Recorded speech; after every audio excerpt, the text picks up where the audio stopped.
Hi team, I want to share with you some interesting knowledge that I've recently learned about security deposits and damage.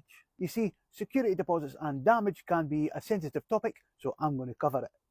As you already know, our security deposit is £1,000. We take that as a pre-authorisation.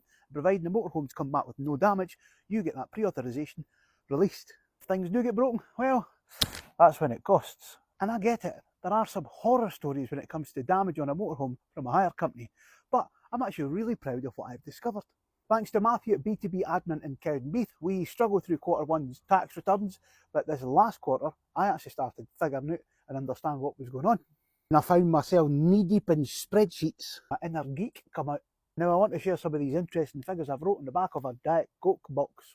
Now this year we've had 134 hires, and of that, 90 of them resulted in some form of damage, from small little indicator lenses to full-on insurance claims. But 19 incidents out of 134 hires is actually only 1 in 7.2. That's actually not too bad. I'm led to believe the big companies are nearer 1 in 3. Ouch. It's these figures that starts to excite me a wee bit.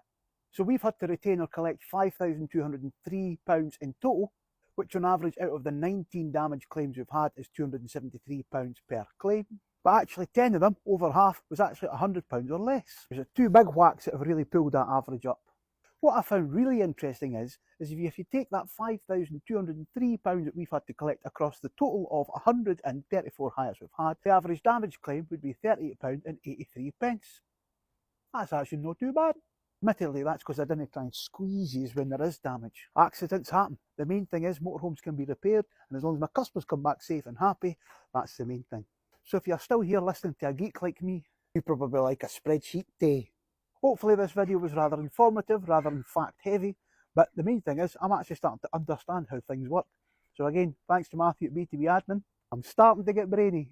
Let's see how the security deposit stats stack up next year, and we'll see you soon.